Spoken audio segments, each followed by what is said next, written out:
I never planned to parade my success before my family. For years, I wore their jokes like a scratchy sweater. Tolerable in public, unbearable alone. Mostly alone. Life loves ambushes.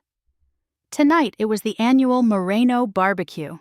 Late summer heat, grill smoke, and judgment in the air. Our backyard gleamed. Dad's hedges, Mom's bunting, folding tables. I arrived with a bowl of pasta salad and the expression of a woman apologizing for taking up space. My sundress was deliberately plain. At 32, I had perfected the performance. "Oh, there's Elena," my mother Diane announced, disappointment wrapped in cheer. Still an administrative assistant at, what, Langford? She said it as if I filed nails, not reports. Administrative assistant, I echoed, smoothing the dress. At Langford Industries. Brooke, my sister, breezed in on the perfume of promotion. Her purse glittered like a trophy. "Mom, you won't believe it. The head of marketing praised my campaign." "That's wonderful," Mom beamed, the spotlight swiveling. "You've always been so driven." Her gaze skipped off me like a flat stone. The thing is, I wasn't only an administrative assistant at Langford. I owned it. 3 years ago, I bought the company through layered trusts and patient silence. Quiet fit me. It kept the work clean. Aunt Nora sloshed over with red wine. "Elena, dear, take a class or two. You could move up from answering phones." "I'm comfortable," I said. "That's the problem," Dad grunted around a burger. "No ambition." A black Tesla rolled into the drive. My stomach tightened. Liam Mercer, Brooke's supervisor, one of the few who knew, stepped out, casual, unruffled. He scanned the lawn, found me, and smiled. "Madam Lang." The backyard stilled. Even the grill shut its mouth. Dad's hot dog slid off the bun. Brooke's smile snapped.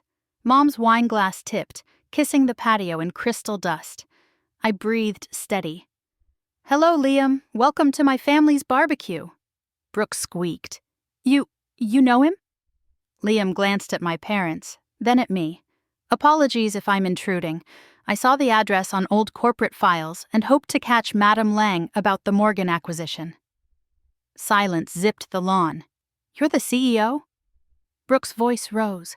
"No, Elena is a secretary." "I'm also your boss," I said. "I own Langford Industries." Dad turned a deep, incredulous purple. "Is this a stunt?" "It isn't," Liam said. "Under Elena's leadership, Langford tripled market value and rebuilt its culture." Aunt Nora started Googling. Uncle Gabe choked on a laugh he couldn't swallow. Mom grabbed a chair. "But you bring store pasta salad. You live in that shoebox. You wear Target." "I choose simple," I said. "It keeps the noise down." Brooke rallied, brittle. "So you've been spying on me?" Laughing while I did the lifting. "I've been running a company," I said. "Your promotions and raises, when they happened, were earned. When they didn't, budgets bled and your team kept resigning." I let that settle. "You're lying," Dad barked. "Our Elena can't decide on shoes." I met his stare. "Would you like quarterly reports, wire transfers? Or Aunt Nora's search results will do." Nora gasped at her screen. "Langford valued at—" "Oh," Liam cleared his throat. "We can discuss Morgan another time." "No," I said. "We'll finish here, then talk." Dad watched me like a stranger. Brooke wobbled. I reached into my bag and tapped a sealed envelope, feeling its weight like a future. I opened the envelope and handed it to Dad. "The deed," I said. "Your mortgage is cleared. Call it a dividend on doubt." He blinked, emptied of noise. Mom stared as if a stranger wore my face. "Why hide?" she asked. "Because you measured love in trophies," I said. "Silence, let me build without your expectations." Across the lawn, Brooke flushed and folded her arms. Uncle Gabe brightened. "If you're acquiring Morgan, I could—" "That's confidential," I cut in. "Family isn't a fast pass." The murmurs died. I turned to Liam. "We should talk." "There's time," he said. I looked at the scattered plates and trimmed hedges.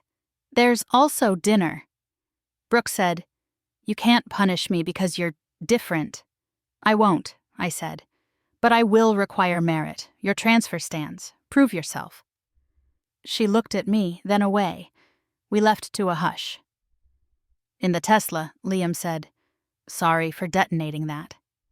"I'm not," I said, watching the house shrink in the mirror. "Some things need daylight." The next week, I entered Langford in a suit I hadn't asked permission to wear. I'd earned it. I signed the Morgan papers, promoted quiet strivers, and set ethics in policy and practice. Brooke resigned 2 days later, taking a smaller firm. I wished her well and meant it. At day's end, I stood at my window, unhidden. I thought of the kids' table, of pasta salad, of hems that kept me safe while I built. Success never needed an audience. It needed conviction. And this time, a barbecue.